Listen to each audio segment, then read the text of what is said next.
The silence in the private dining room was worth $1 billion, and Julian Thorne was losing it by the second. Across the table, Lorenzo Vescovi, an Italian patriarch with eyes that held the history of the Medici, smiled a placid, dismissive smile. He'd just spoken for a full minute in lyrical, untranslatable Italian, and Thorne's entire team of Ivy League prodigies could only stare back with the dumbfounded panic of sheep facing a wolf. The cutting-edge translation app on the table was dead. The deal of the decade Thorne's crowning achievement was collapsing into a farcical display of American ignorance. Thorne's knuckles were white, his jaw was a knot of pure fury, and he was about to unleash hell on his incompetent staff. He didn't notice the waitress, the one who had been silently refilling their water pours behind him. He didn't see the flicker of understanding in her eyes. He was just about to stand to end it all, when a soft, clear voice cut through the tension, speaking Italian not just fluently, but with the specific lilting accent of the Lake Como hills. A voice that belonged to the waitress. Julian Thorne did not tolerate failure. It was an allergy, a visceral rejection of an outcome he had systematically purged from his life since he'd clawed his way out of a destitute childhood in Queens. Failure was for other people. It was for the weak, the unprepared, the unfortunate souls who littered the path to his vertiginous success. Yet here it was, sitting opposite him, personified by an old man in an impeccably tailored suit, smiling placidly, as Thorne's empire teetered on the brink of a multi-billion-dollar humiliation. The setting was Ethelgard, a restaurant so ferociously exclusive that its address was unlisted. Securing a reservation required a background check and a referral from a current patron. Julian had bought out the entire establishment for the evening. The air in the private Emperor's Suite was thick with the scent of white truffles and wasted money.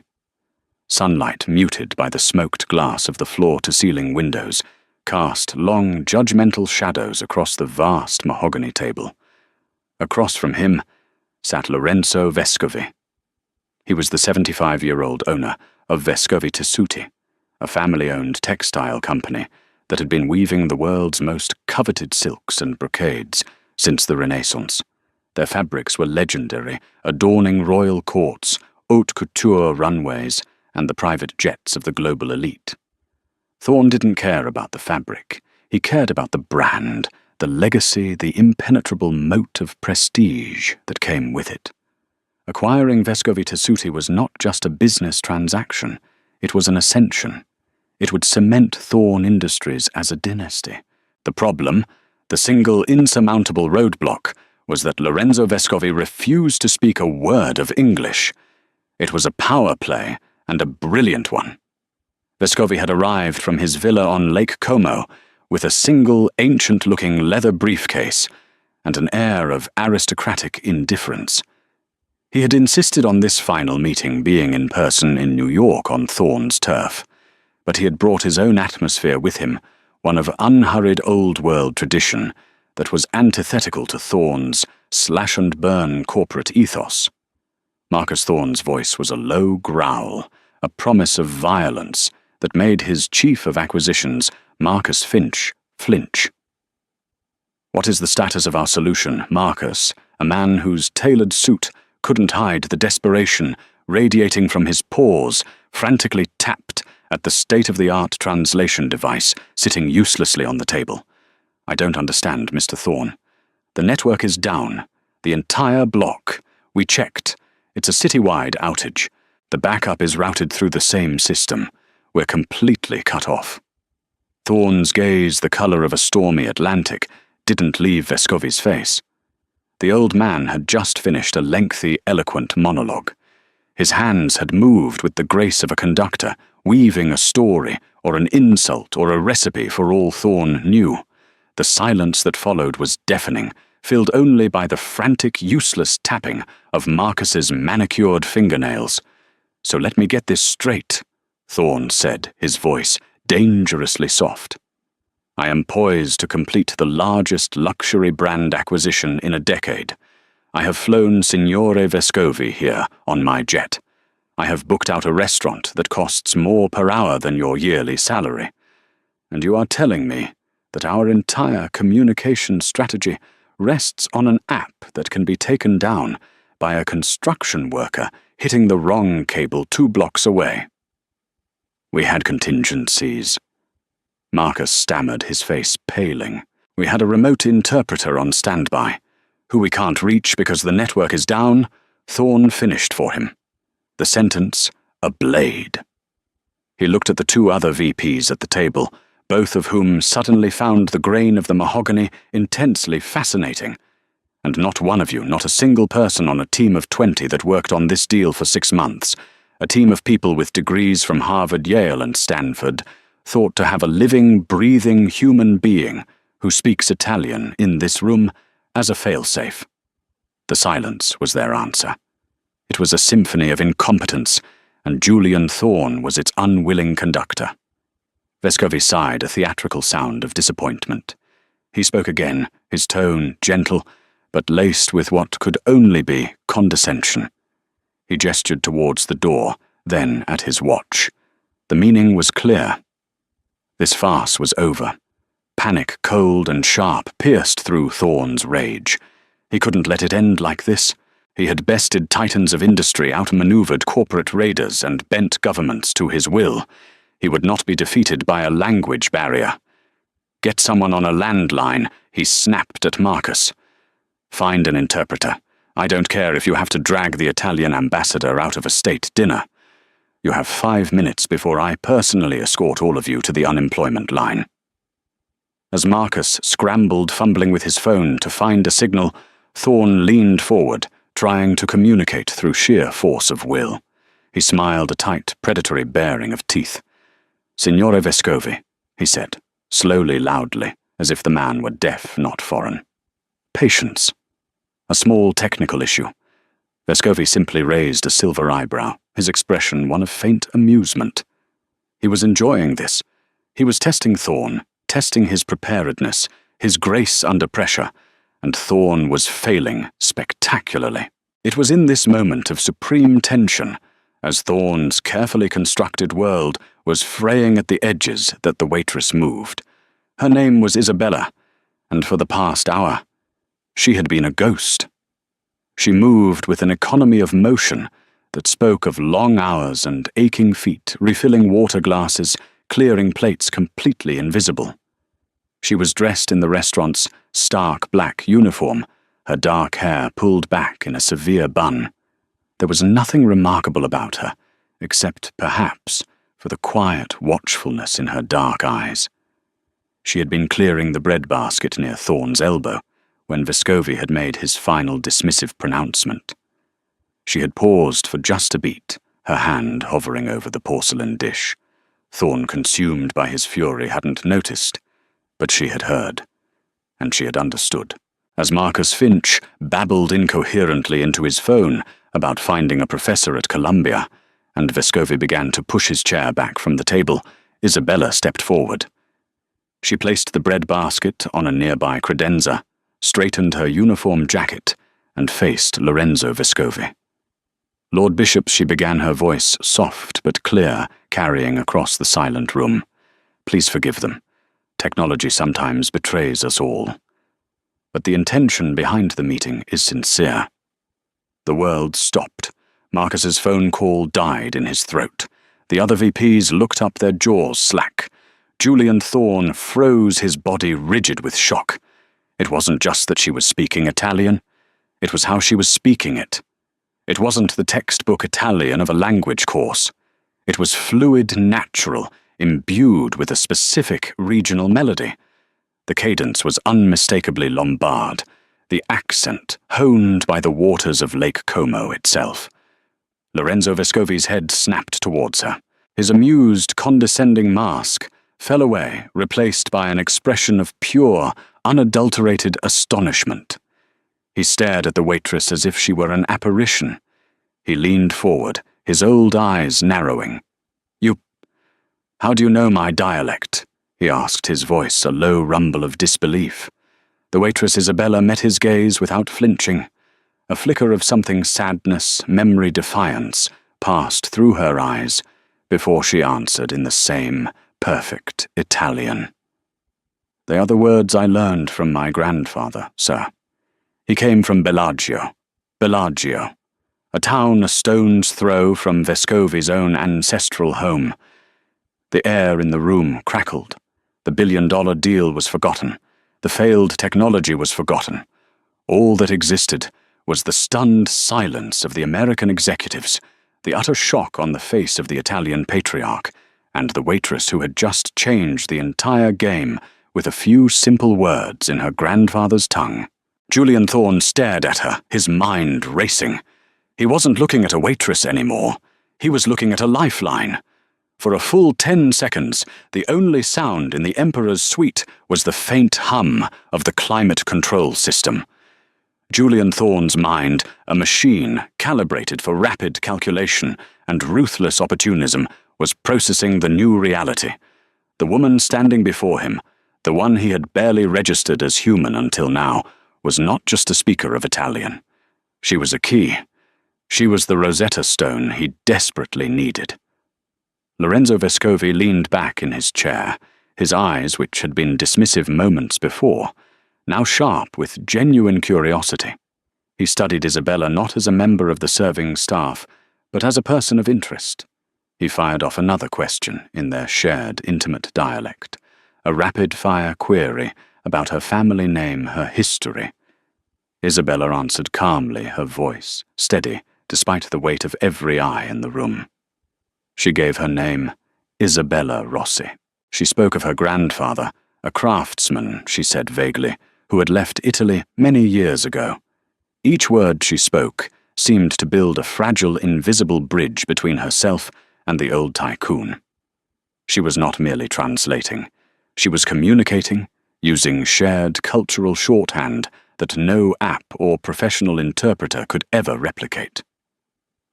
Thorne watched the exchange, a predator sensing a shift in the wind. His rage had evaporated, replaced by a cold, sharp focus. He saw the path forward. He didn't care who she was, where she came from, or what her story was. He only cared about what she could do for him, right here, right now. He held up a hand, a gesture of command that cut through the Italian conversation. "That's enough." Isabella stopped her gaze, shifting to him. Her expression was neutral professional, but her dark eyes were wary. Vescovi looked at Thorne, a flicker of annoyance crossing his face at the interruption. Thorne stood up his 6'2" frame, commanding the space. He ignored his own team, who were still gawking in disbelief. He walked around the table and stood directly in front of Isabella. He looked down at her, his eyes boring into hers. "What's your name?" he asked, his voice low and direct. "Isabella Rossi, sir." "Isabella," he repeated, testing the name. "You work for this restaurant?" It wasn't a question. "Yes, sir." "For how much longer?" She blinked, confused. I don't understand. It's a simple question," Thorne said, his voice devoid of warmth. "As of this second, you no longer work for Ethelgard. You work for me. I will pay this restaurant whatever it takes to cover your immediate departure. I will pay you 10 times what you make in a year here for 1 week of your time. You will sit at this table and you will translate for me. You will not just say the words. You will tell me what he means. You will tell me if he is lying, if he is mocking me, if he is sincere. You will be my voice, and you will be my ears. Is that understood?" The audacity of the offer hung in the air. Marcus Finch made a small choking sound. This was insane. Plucking a waitress out of obscurity and placing her in the center of a multi-billion-dollar negotiation was beyond unorthodox. It was corporate madness. Isabella stared at Julian Thorne.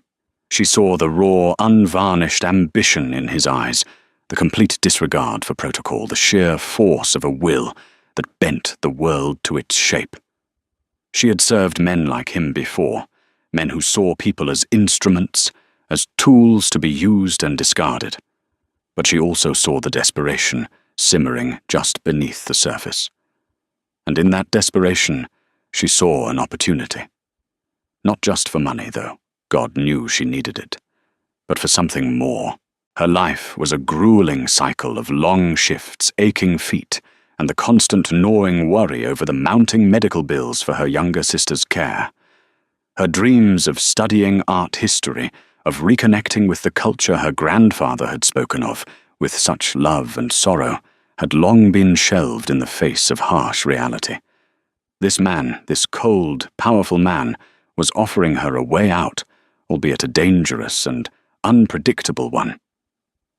She looked over at Lorenzo Vescovi. He was watching her, his expression unreadable. He had recognized her dialect, her heritage. For the first time in a long time, someone saw her as more than just a uniform. She took a deep breath, her decision made. She looked back at Thorne, her chin held a little higher. "I have 2 conditions," she said, her voice clear and firm. Thorne's eyebrows shot up. No one gave him conditions. You're in no position to bargain. Then you're in no position to understand, Signore Vescovi, she countered smoothly. The room fell silent again. Marcus looked like he was about to have an aneurysm. Isabella had just talked back to Julian Thorne. Instead of exploding, a slow, predatory smile spread across Thorne's face. He respected strength. He had misjudged her. She wasn't just a key. She had a spine. "Go on," he said, intrigued. First, Isabella said, "You will treat Signore Vescovi with respect. You will not interrupt him. You will listen not just to his words, but to his concerns. His company is his family's legacy. If you treat this like just another asset to be stripped, you will lose. I will not be a party to that disrespect." Thorne's smile faded, but he nodded slowly. "And second, my pay for the week is not 10 times my salary. It's a flat fee. $250,000, transferred to my account by morning." A gasp escaped from one of the VPs. It was an astronomical sum for a week's work, an amount that would take her decades to earn at the restaurant. Thorne didn't even blink. He saw it for what it was, isn't just greed, but a price for her dignity, a statement of her value. She knew what she was worth to him in this moment, and she was cashing in. He respected that even more. "Done," he said, without hesitation. He turned to Marcus. "Marcus, handle the restaurant. Pay them for a month of lost revenue if you have to. And get our new consultant's bank details. Make the transfer. Now." He gestured to the empty chair beside him, a chair that had been intended for a high-powered legal counsel. "Isabella, please, join us." Isabella unclipped the small name tag from her uniform and placed it on the credenza. She smoothed down her simple black dress, which suddenly seemed entirely out of place in this world of bespoke suits. She walked to the table and sat down, her back straight, her hands folded neatly in her lap. She was no longer the waitress. She was the most important person in the room. She turned to Lorenzo Vescovi and spoke in their shared tongue. "Signore Vescovi, my apologies for the interruption. My new employer is direct. But he is prepared to listen now. With your permission, shall we begin again?" Vescovi looked from Isabella to Thorne and back again. A slow, genuine smile spread across his face, crinkling the corners of his eyes. The test was over. The real negotiation was about to begin. And against all odds, the billionaire CEO and the immigrant waitress were now on the same side. The transformation was instantaneous and jarring. One moment, Isabella Rossi was calculating how to stretch her tips to cover next month's rent and the ever-present pharmacy bills. The next, she was being ushered out of Ethelgard's service exit and into the buttery leather interior of Julian Thorne's waiting Maybach. The door closed with a silent, definitive thud, sealing off her old life. The car moved through the glittering canyons of Manhattan, a silent, luxurious bubble gliding through a world that had always been on the other side of a window for her. Thorne sat opposite, not speaking, his face illuminated by the glow of his smartphone as he fired off a volley of terse emails. Marcus Finch relegated to the front seat, with the driver kept stealing nervous glances at her in the rearview mirror, his expression a cocktail of resentment and disbelief. They didn't go to an office. They went to the Four Seasons. A penthouse suite had been arranged a sprawling space of muted colours, modern art, and breathtaking views of Central Park. "You'll stay here," Thorne announced, striding into the suite as if he owned it, which he very well might have. "A team will be here in an hour with a wardrobe. Give them your sizes. Another team will be here with files. Read them. All of them. I want you to understand every facet of this deal by sunrise. My private number. Don't lose it. Don't share it. Don't call it unless it's a matter of life or death. We reconvene with Vescovi tomorrow at 10. He handed her a slim black business card, his name embossed in simple silver lettering. And then, with a final appraising look, he was gone, leaving her alone in the cavernous silence of the suite. Isabella walked over to the window, drawn by the tapestry of lights below. It was a god's-eye view of the city she had only ever known, from the ground up, rushing from the subway to the restaurant, her head down, her focus narrowed to survival. Up here, the city was a jewel, beautiful and silent. It felt like another planet. She sank onto a sofa that cost more than her car, her mind reeling. The $250,000. It was an impossible, life-altering sum. It meant her sister Sophia could have the best care, the experimental treatments they had only ever read about, with a sense of hopeless longing. It was freedom from a fear that had been her constant companion for years. The promised teams arrived with military precision. First a stylist, a chic woman named Catherine, who looked at Isabella's simple black dress and worn-out flats with a polite, professional pity.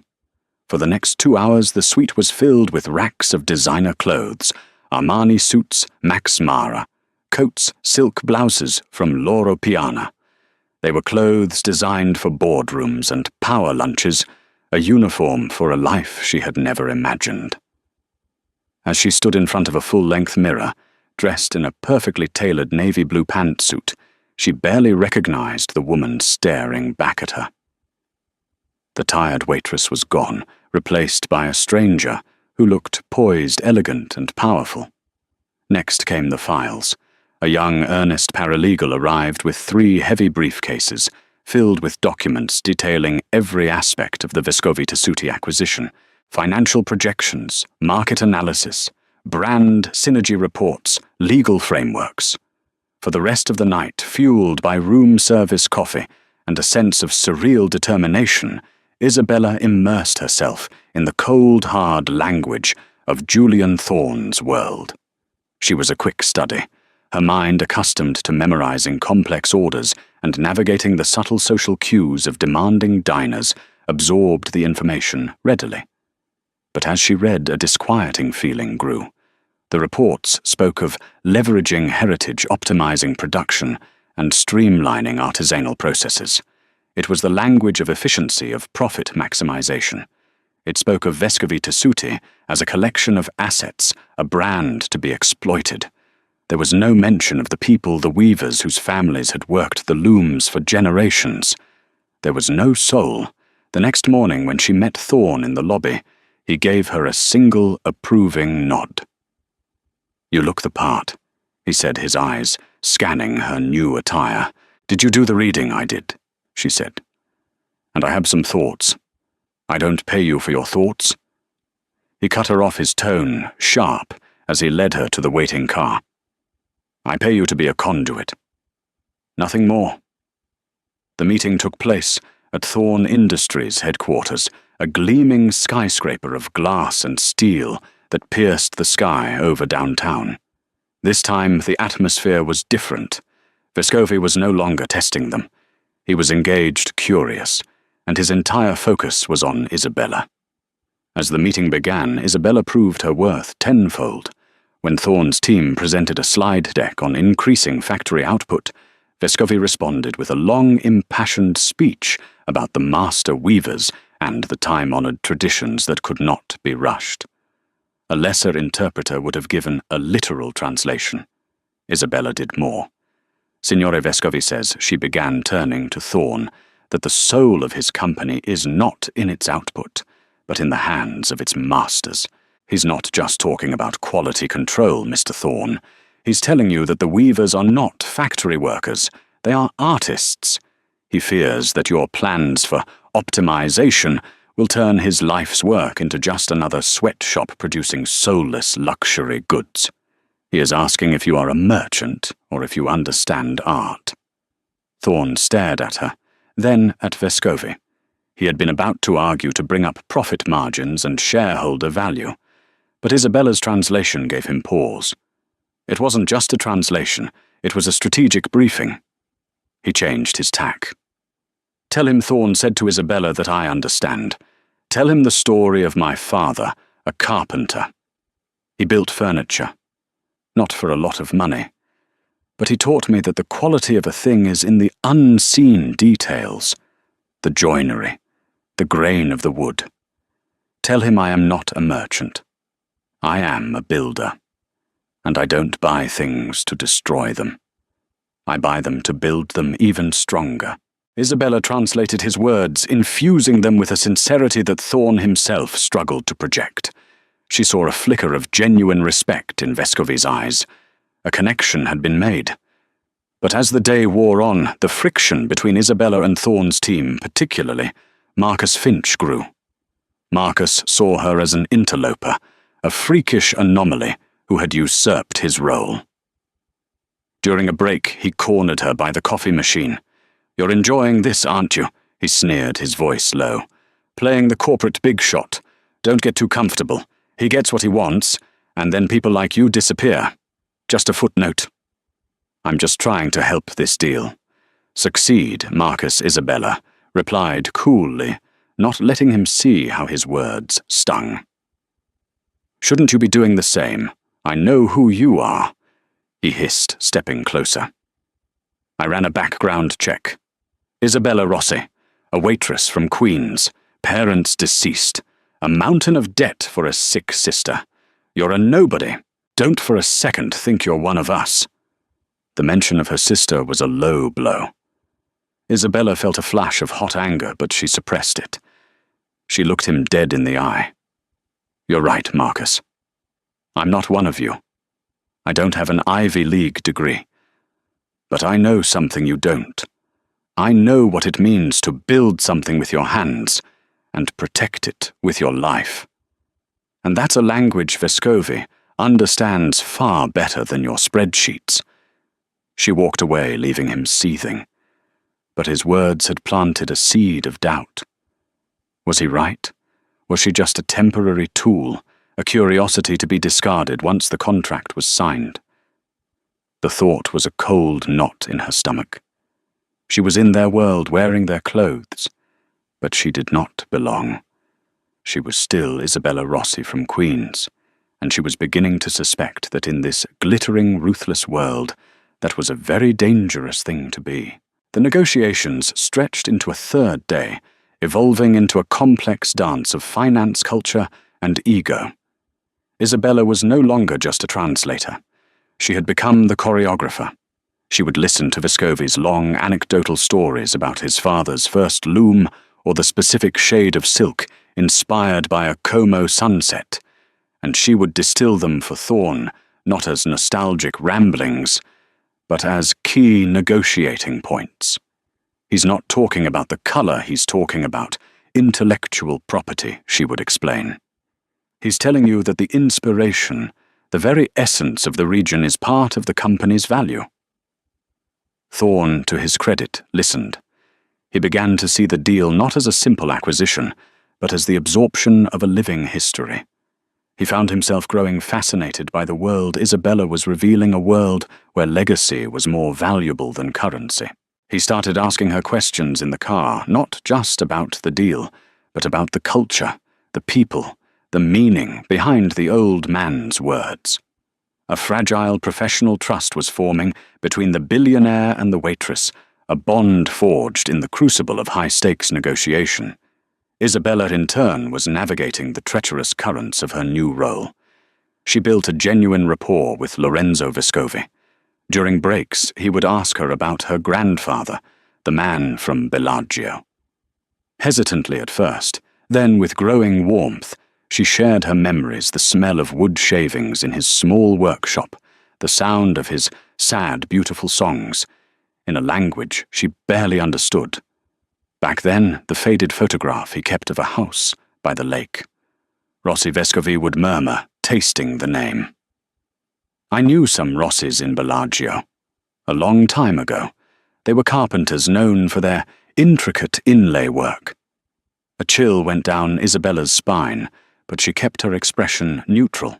He was a craftsman, she would reply vaguely, steering the conversation back to safer topics.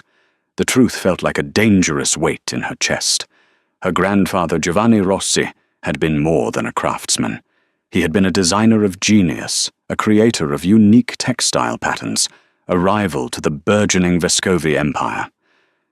A story of betrayal and ruin was the unspoken legacy of her family name, a ghost she had carried with her all her life.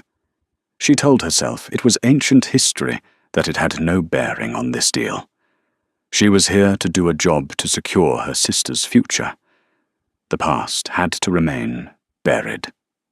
But the past rarely stays buried, especially when someone is digging for it. Marcus Finch was a man drowning, and he was looking for a life raft. He had been publicly humiliated, sidelined by a waitress who now commanded more of Julian Thorne's respect than he, the chief of acquisitions, did. His jealousy had curdled into a venomous obsession. He was convinced Isabella was a fraud, a con artist who had somehow orchestrated this entire situation.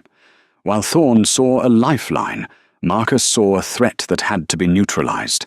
He had already run a basic background check. Now he went deeper. He hired a private investigator in Italy, a discreet firm in Milan that specialized in digging up the skeletons in the closets of the wealthy. He gave them a name, Isabella Rossi, and a connection, a grandfather from Bellagio, Giovanni Rossi. He told them to look for any link, no matter how tenuous, to the Vescovi family. The report came back on the evening of the fourth day, delivered in a digitally encrypted file. Marcus opened it in the sterile quiet of his office, the city lights twinkling obliviously outside. As he read, a slow, triumphant smile spread across his face. It was better than he could have ever imagined. It wasn't just a link. It was a bombshell. The report detailed the history of two families in post-war Bellagio, the Vescovis and the Rossis. In the beginning, they were friends and collaborators. Lorenzo Vescovi's father, Antonio, was the businessman, the one with the ambition to build an empire. Isabella's grandfather, Giovanni Rossi, was the artist, the visionary who created the intricate, revolutionary patterns that set their fabrics apart. They were partners, though nothing was ever put on paper. Then came the betrayal. In 1958, Antonio Vescovi secured a massive company-making contract from a Parisian fashion house. The contract was for a series of designs that were Giovanni Rossi's masterpieces. On the eve of the signing, Antonio forced Giovanni out, claiming the designs as his own creation. He used a legal loophole and his considerable influence to silence Giovanni, who was left with nothing.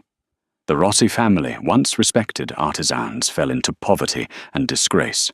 Giovanni, broken-hearted and betrayed, eventually immigrated to America with his family, the story of his stolen legacy becoming a whispered, bitter fairy tale passed down to his children and grandchildren.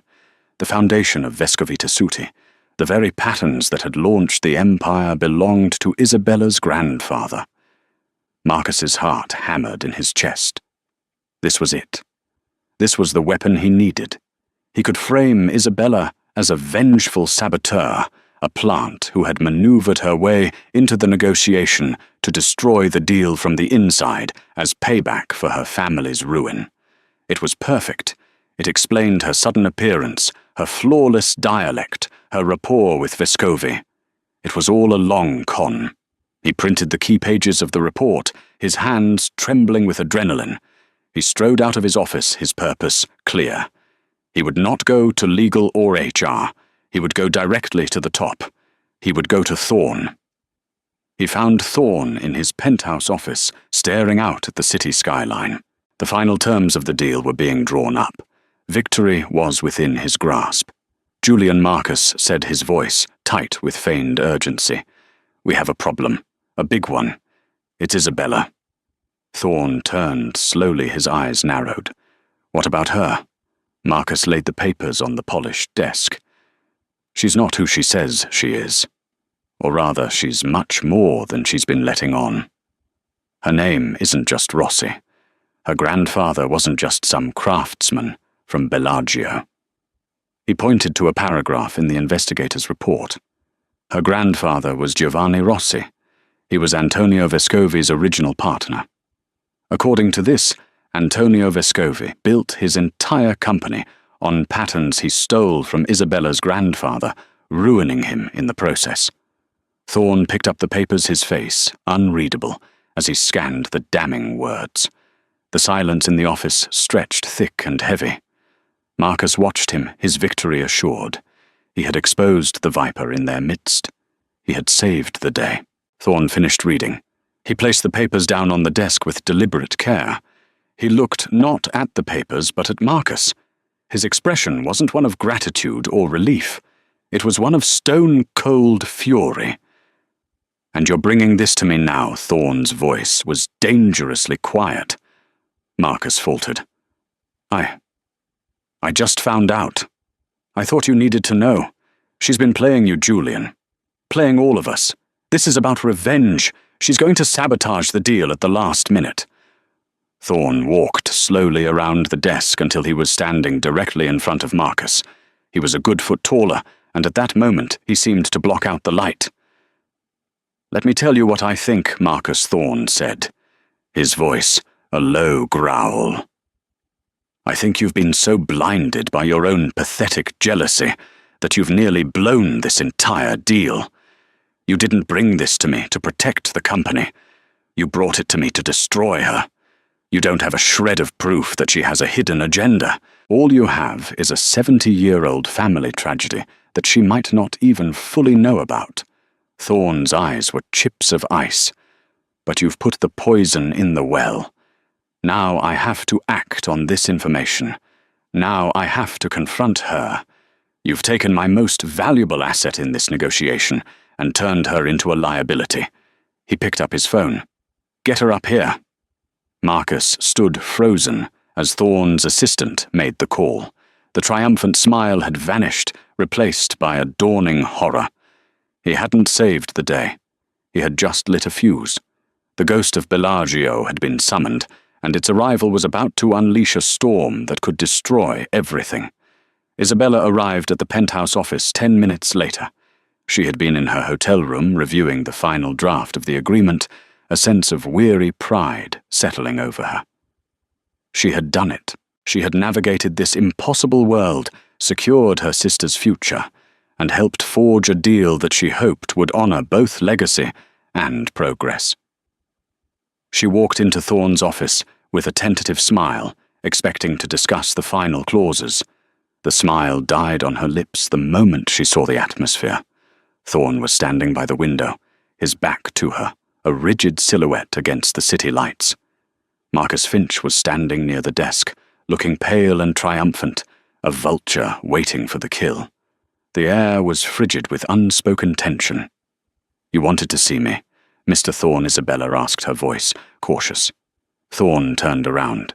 His face was a mask of cold fury, an expression she hadn't seen since that first disastrous lunch at Ethelgard. He said nothing, simply gesturing to the papers Marcus had placed on his desk. Confused, Isabella stepped forward and picked them up. Her eyes scanned the first page, a summary from a private investigator in Milan. Her breath caught in her throat. She saw the names Giovanni Rossi, Antonio Vescovi. She saw the words stolen designs, partnership dispute, financial ruin. It was her family's secret history, the source of her grandfather's profound sadness, laid bare in the cold, transactional language of a corporate investigation. She looked up from the papers, her heart pounding. Her gaze met Thorne's, and what she saw there made her feel sick. It was a look of utter betrayal. A waitress, Thorne said, his voice dripping with contempt. That's what you told me you were. Just a waitress from Queens who happened to know a little Italian. That is what I am, she whispered, her voice trembling slightly. Don't lie to me, he thundered, taking a step forward. Don't you dare lie to me. You knew. From the moment you heard his name, you knew exactly who Lorenzo Vescovi was. This was never a coincidence. No, She started, but he cut her off. This entire thing has been a setup, hasn't it? A brilliant long-game revenge plot. Get close to the deal, become indispensable, and then what? Sabotage it at the final hour, demand a cut. What was the end game? Isabella, the accusation hung in the air, ugly and poisonous. Behind Thorne, Marcus watched with a smug, vindicated expression. Isabella felt a wave of dizziness. The floor seemed to tilt beneath her feet. Her family's pain, her private history, had been twisted into a weapon and was now being used against her. That's not true, she said, finding a sliver of strength. I didn't know the connection until I heard Signore Vescovi speak of Bellagio. I didn't know for sure until he mentioned my family name. Yes, I knew the story. It's the story of my family's hardship. But I swear to you I never intended to use it for anything. Oh, I believe you needed the money, Thorne sneered. Finch's report was very thorough on that point. Your sister, the medical bills, it's all very touching. A perfect cover story. The desperate woman just trying to survive. How much was Vescovi paying you on the side to feed you information? The cruelty of his words was like a physical blow. He was taking her most vulnerable point, her love for her sister, and twisting it into proof of her deceit. Tears welled in her eyes, hot with anger and humiliation. Nothing she said, her voice shaking with rage. He paid me nothing. I have done everything in my power to make this deal happen, to bridge the gap between your world and his. I have respected his legacy while fighting for your interests. I have done nothing but help you. You have helped yourself, Marcus interjected, unable to resist his moment of triumph. You got your $250,000. I bet that was just the down payment. Isabella whirled on him. You did this, she said, her voice low and fierce. You couldn't stand that I was succeeding where you failed, so you dug into my past to destroy me. I did it to protect the company from a liar. Marcus shot back. Enough. Thorne's voice cracked like a whip. He was pacing now, a caged tiger. The paranoia that was never far from the surface in his world, a world of backstabbing rivals and corporate espionage, had taken complete control. He trusted no one. He saw conspiracies in every shadow, and Isabella, the miraculous savior, had just become the ultimate Trojan horse. I took a risk on you, he said, his voice dropping to a menacing growl as he stopped in front of her. I brought you into my inner circle, I trusted you, and you were playing me from the very beginning. I wasn't. She pleaded, the tears finally spilling over, tracing hot tracks down her cheeks.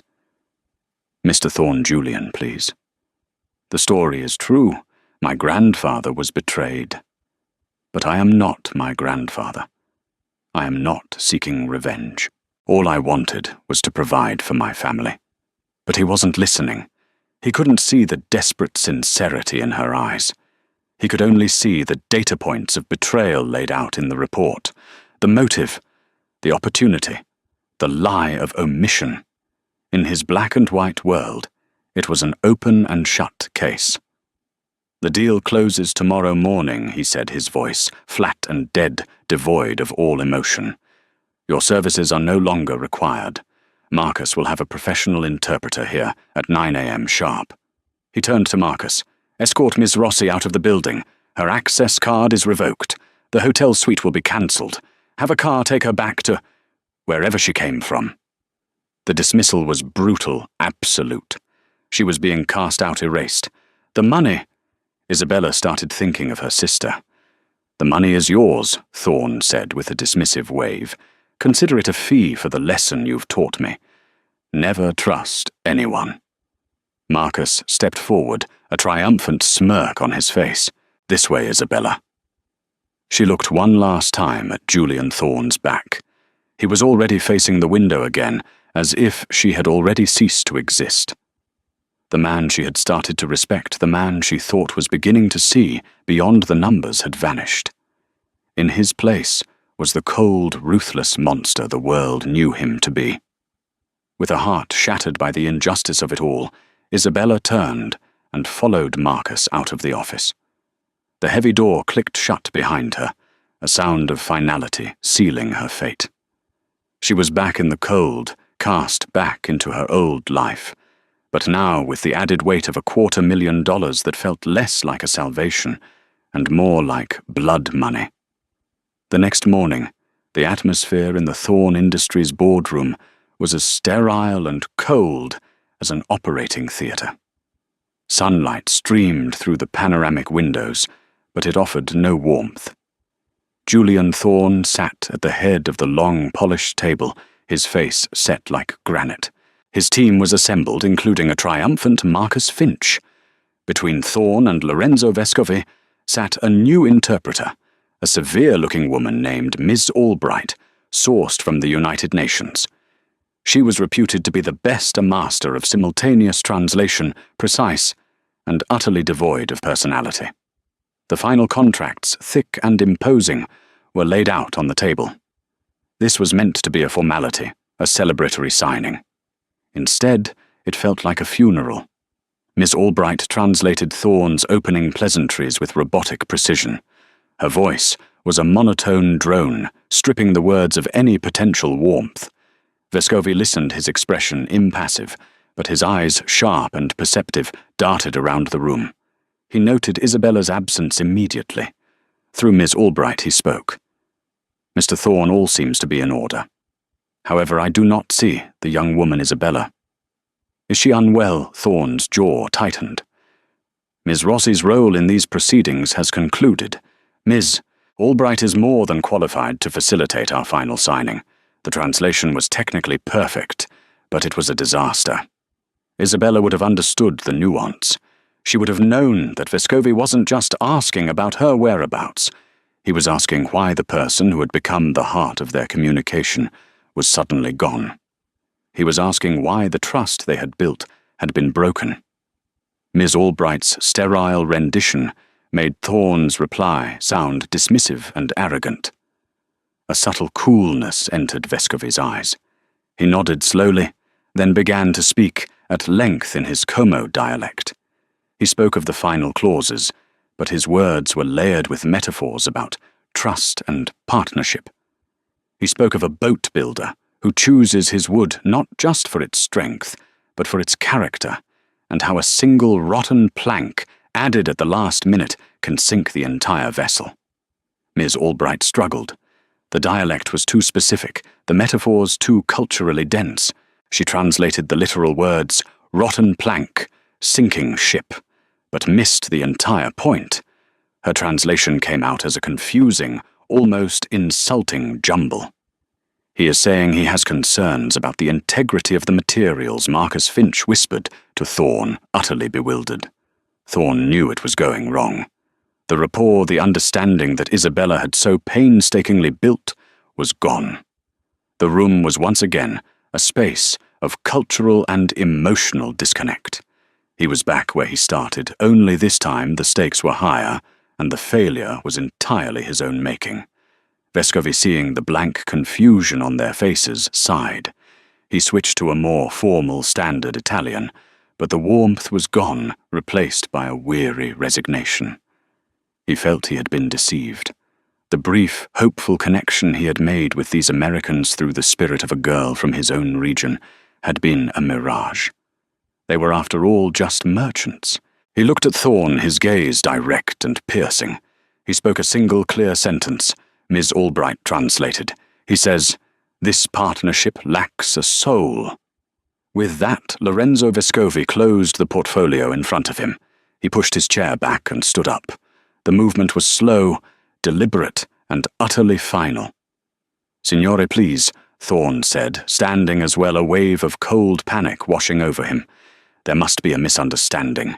Vescovi shook his head. "There is no misunderstanding, Mr. Thorne," he said, and this time he spoke in heavily accented but perfectly clear English. The words shocked the room into silence. He had been capable of speaking English all along. The entire test, the entire charade, had been about something else entirely. "This was never about your money," Vescovi continued, his voice heavy with disappointment. "It was about finding a custodian for my family's work, a successor who understood that our legacy is woven with more than just silk. It is woven with stories, with honor, with respect. For a few days I thought you understood that, because you had the wisdom to listen to a young woman who did. But she is gone, and so the soul is gone." He turned to leave. "The deal is off." The words hit Thorne like a physical blow. It was over. He had lost. He had let his paranoia, stoked by a jealous subordinate, destroy the single greatest achievement of his career. He had trusted the wrong person. He had trusted Marcus, and he had destroyed Isabella. As Vescovi reached the boardroom door, it swung open. Isabella Rossi stood in the doorway. She wasn't wearing the designer suit. She was in a simple dress, the kind of thing she would have worn on her day off. Her hair was not in a severe bun, but fell softly around her shoulders. She looked not like a corporate consultant, nor a waitress, but simply like herself. Her eyes were red-rimmed, but her expression was one of fierce resolve. She had spent a sleepless night in her small Queen's apartment, the scene in Thorne's office playing over and over in her mind. She had been wronged, humiliated. Her first instinct was to take the money and disappear, to use it to heal her sister and forget this brutal world had ever touched her. But then she thought of her grandfather, a man whose legacy had been stolen, whose name had been erased. If she walked away now, she would be letting the same injustice happen all over again, not just to him, but to herself. She could not let them erase her story. She walked past the stunned guards and into the boardroom. She didn't look at Thorne. Her eyes were fixed on Lorenzo Vescovi. "Signore Vescovi," she said, her voice clear and strong, resonating in the silent room. She spoke in their dialect, the language of home. "May I speak to you not as an interpreter, but as the granddaughter of Giovanni Rossi?" Vescovi froze his hand on the doorknob. He turned slowly, his face a mask of shock and dawning comprehension. "Rossi. Giovanni Rossi." "Yes, Isabella," said, stepping further into the room. "My grandfather, the man who created the Fiore di Como and the Alba d'Oro patterns, the patterns that launched your father's company." The final piece of the puzzle clicked into place for Vescovi. The dialect, the name, the vague stories of a craftsman. It all made sense now. Thorne watched, paralyzed. This was it. The sabotage Marcus had predicted. She had come to blow up the deal with the truth of their family's past. He had been right all along, but as he looked at her face, he saw no vengeance. He saw only a profound, heart-breaking sadness and a deep well of courage. "I did not come here for money or for revenge." Isabella continued, her voice trembling but unbroken as she faced Vescovi. "I came here to do a job, but I cannot leave with my family's story untold. Your father betrayed my grandfather. He built his success on my family's ruin. That is the truth. And before you walk out that door, I believe my grandfather, Giovanni Rossi, deserves for you to hear it and to acknowledge it." The room was silent, save for her voice. It was not an accusation meant to destroy. It was a simple, powerful plea for the truth, a plea for a 70-year-old ghost to finally be laid to rest. Lorenzo Vescovi's stoic facade crumbled.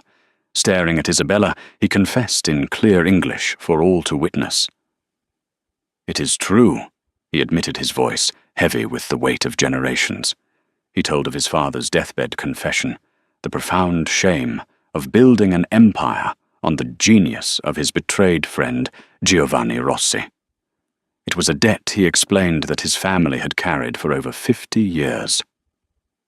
As he listened, the cold calculus of Julian Thorne's world dissolved. He saw the human heart of the deal and the ugly reflection of his own ruthless ambition in the story of betrayal. He was overwhelmed with shame for how he had misjudged and accused Isabella, a woman of incredible integrity. This was a moment of reckoning, a chance to become a different man.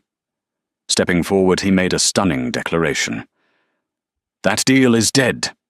He then offered a new one, not an acquisition, but a partnership. Vescovi would remain chairman. A 25% stake in the newly formed Vescovi Rossi Textiles would be given to Isabella, who would join the board as the guardian of her grandfather's legacy.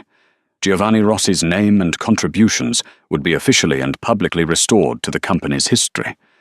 Seeing a man truly redeemed, Vescovi extended his hand. "We have a deal." Thorne shook it, then coldly dismissed Marcus Finch. Weeks later, the three partners, Thorne, Vescovi, and Isabella, stood on a balcony overlooking Lake Como. For Vescovi, it was atonement. For Thorne, it was redemption. And for Isabella, it was justice, her family's honor reclaimed, and a legacy finally reborn. So $1 billion impasse, a furious CEO, and a silent waitress. Who would have thought the key to unlocking a business empire wasn't in a balance sheet, but in a forgotten dialect spoken from the heart? Isabella Rossi's journey from serving tables to sitting at the head of one reminds us that our greatest assets are often the parts of ourselves we think the world has forgotten. Her courage didn't just change her own life. It redeemed a family's painful past and transformed a ruthless billionaire into a leader who understood the true meaning of value. It proves that sometimes the quietest voice in the room is the one with the most powerful thing to say. If this story of unexpected triumph and profound redemption moved you, show your support by hitting that like button, share it with someone who believes in the power of second chances, and be sure to subscribe for more true-to-life stories that inspire. We'd love to hear from you in the comments. What hidden talent do you have that might just change the world?